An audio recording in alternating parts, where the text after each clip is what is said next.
Good morning. Today I wanted to share with you, because it's tax season, some ways to not only organize your paperwork moving forward, but give you a very quick tip on how to organize your existing paperwork now.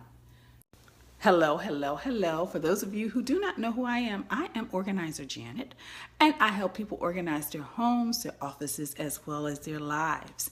And today I'm going to show you a quick way to organize all of your receipts so you can get those taxes filed and get those refunds and save yourself some money this year. But also, I wanted to share with you a few tips depending on your style, your preference on how you can organize your receipts moving forward. So now I'm going to start off with a quick tip for you to organize your existing tax. So the first way is to get those receipts out and get you envelopes, whatever size you prefer, and then also make sure you have your Post-its as well. So you want to categorize your receipts, your itemized deductions, and then you want to label them and you want to put them in an envelope. The next thing you want to do is you want to calculate and total them. The reason I'm telling you this is to save you money, because when you go to your tax preparer with those bags and those boxes of receipts, it is going to cost you more because they're going to have to do it themselves, or they're going to have to pay somebody to do it, and then you're going to see that. So let's save some money this year.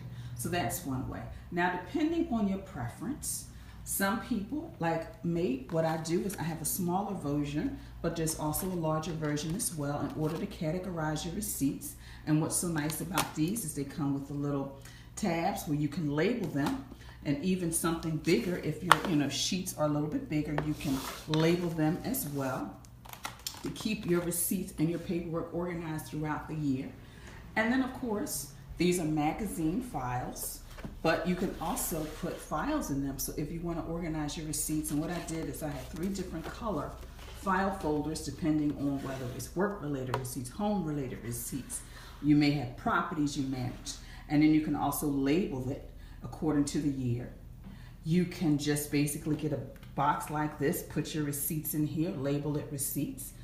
For one client, he has 3, one for each property, and then once a month he just goes through and calculates so he can have his totals already. And then, of course, you can get baskets. You can just dump your receipts in there, and depending, you can get a nice little decorative wicker basket or just a regular plastic basket. Or what you can do is you can actually do what a lot of my clients are doing, and it's they're going digital. And as you can see on my tablet, I've got all my folders, and then I have a financial folder, which I'll click right here. And then you can see everything's like bank statements, house receipts, taxes, work expenses, and you can label your folders whatever you need. Thank you so much for joining me this morning. And what you do is when I click this, then you can categorize each year. So that way, if you ever need them, you can download them and make copies, but of course also you can do flash drive. So a lot of clients have a double backup. They put things on flash drive, but they also have them on the cloud as well. So of course, with anything, if there's receipts you don't need, you always want to make the trash can your best friend. So just a quick recap for all of you just joining me. Number 1, for your current receipts, just get some envelopes, some Post-its, categorize them, and get the totals so that when you go to your tax preparer, you're more prepared and you'll spend less money. If you like, you can use a magazine box, and you can categorize by using different file folders and just putting your receipts in there and labeling them. Or you can get a box, label that, put your receipts in there, or you can just put your receipts in a basket or a bin. And of course, you can always do the digital by scanning your receipts and just basically uploading them online or putting them on a flash drive. So again, and one of the things to really maintain your receipts is maybe once a week, depending on your volume, once a month. Set aside time. And if you do it once a month, you may only need about an hour or two to really sit down and just keep a total of your receipts and put it on a spreadsheet, because that's what I do for both personal and business.